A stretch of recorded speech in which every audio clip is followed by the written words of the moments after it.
Good day, everyone. This is the second day for CPC8 Personal, Community, and Environmental Health. I am still your instructor, Andrew Bergante Cabrera. So, let's start. So, for health and wellness, our first topic is health and wellness objectives. At the end of the lesson, the student should be able to A. Identify how important personal health is. B. Explain how does health and wellness matters. C. Creates their own healthy lifestyle program. A. Personal health. Okay, so your views on health for your first activity. Note down your responses to the following questions. What does health mean to you? Next, how important is health to you?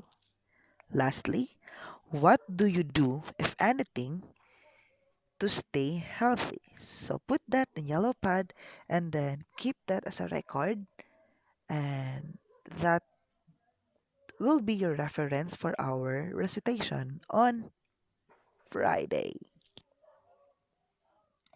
Definition and concepts of health. In the Oxford Dictionary, or in the Oxford English Dictionary, health is the state of being free from sickness, injury, disease, bodily conditions, or something indicating good bodily condition.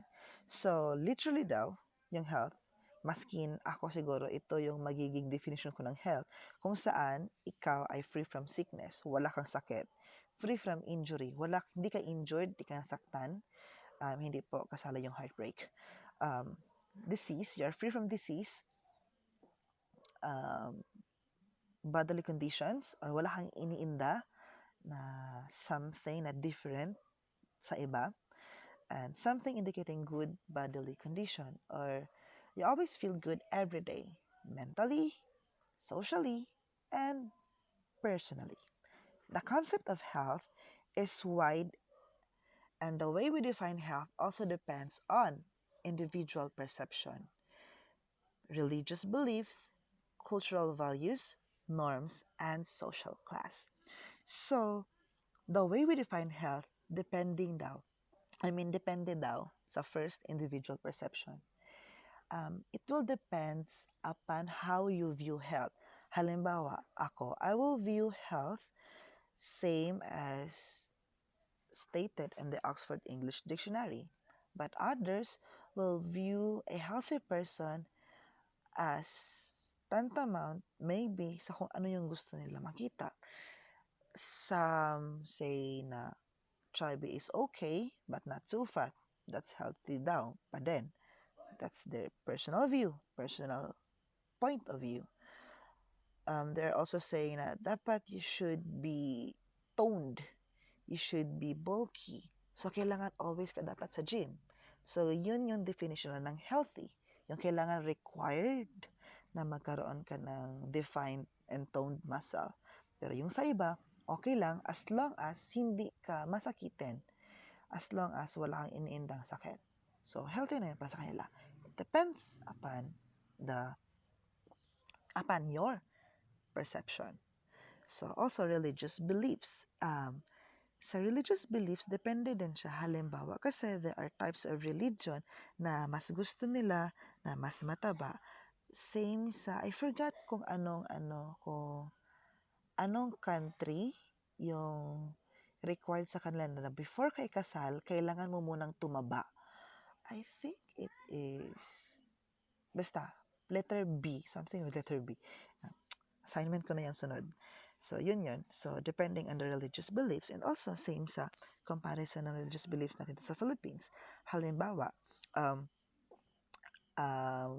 there are other people na they are not seeing fasting or yung nagfa-fasting na healthy kasi nga, you should not skip meals. Yun sabi nila.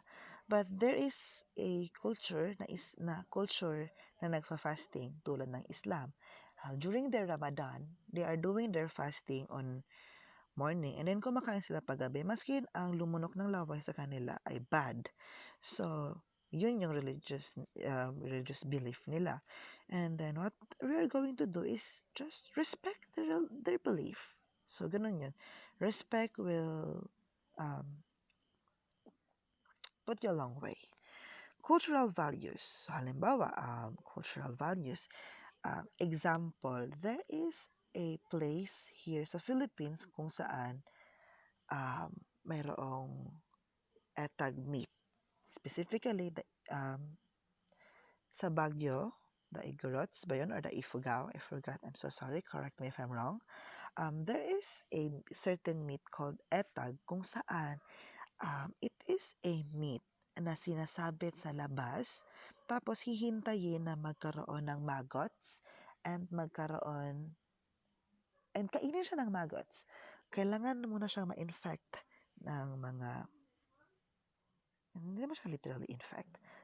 Kailangan mo na siyang magkaroon ng maggots before siya kainin. But some considered that etag as sacred and then some might find it gross. So, yun nga, ang kailangan natin is respect. Also, norms, gawi. Halimbawa sa norms, the difference between the people sa bukid and sa dagat. So, usually, pag malapit ka sa dagat, the usual food na nandun is food with high protein, fishes. So, they are free from goiter. Kasi nga, kalaban ng goiter yung um, salt, sodium. And also, kapag sa bukid ka, more on minerals kasi gulay-gulay ka. Ganun yun. So, maaring magka-differ din yung body structure nyo because of it. Because of your norms, might be. And social class. Kasi sa social class, alam naman ito, yung mga taong social, literal, social and social, they are not eating this kind of food or dahil din maybe sa state of your, so I mean, because of your social state, hindi ma-afford yung ganito na food, so there might be a possibility na for them, hindi ka healthy. Generally, there are two different perspectives concerning people's own definitions of health, a narrow perspective and a broader perspective. Narrow perspectives of health. People with a narrow perspective consider health as the absence of disease or disability or biological dysfunction. According to this view or model, to call someone unhealthy or sick means there should be evidence of a particular illness. So, ibig sabihin daw, sa narrow perspective of health, I mean, kumbaga masyadong makitid yung perspective na ganito, na ibig sabihin, ang taong healthy para sa kanila, free from sakit, mentally well, physically well, and socially well, dapat perfect. Yung ganun na na term, kailangan holistic ang health. And kailangan walang and then yung concept ng unhealthy sa kanila, kailangan may obvious na evidence ng particular na illness. So yung literal na unhealthy sa kanila, sa halimbawa yung tao na nagkaroon ng TB, kahit gumaling siya, sa view ng tao na mayroong narrow perspective of health, kahit na-cured na siya sa TB or tuberculosis, unhealthy pa rin siya sa paningin. So, medyo may stigmatism and discrimination dito. So, yun. So, ito, sa Serena's story. Example of it. Let me read you the story of Serena. About 2 months ago, Serena lost her 6-month-old twins. She is grief-stricken. She was always slender, but now she looks very thin. She cannot sleep. She cannot eat, and she doesn't want to talk to anyone. Do you think the view of Selena you have just read, um, ulitin ko, do you think the view of health you have just read about applies to Serena? Scenario perspective? Maybe. So, this view of health ignores many of the social and psychological causes of ill health. Serena's grief is not an illness, but is certainly affecting her health because of the stress, anxiety, and because of the grief. So, naapektuhan yung health ni Selena. Slender siya before, medyo slim, sexy, pero ngayon masyado siyang payat. So, let's proceed. Matatakap natin si Selena later. Okay. Broader perspectives of health. In the previous, you read about another definition of health. This section will help you understand the concept of health in a broader and more holistic way. Now, balik tayo sa Serena's story. Think back to Serena. Describe her state of health. Serena is mentally distressed. She does not by any means have mental and social well-being. However, hindi ibig sabihin na wala kang you're not mentally well and socially well. Hindi ka physically well.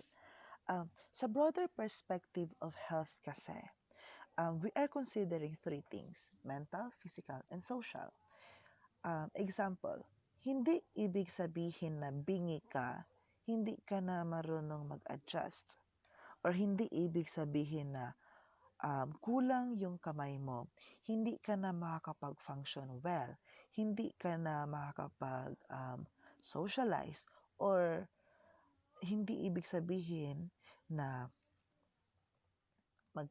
tawag nito, nagkakaroon ka ng stress always. So, ganun yun sa narrow perspective health. Pero sa broader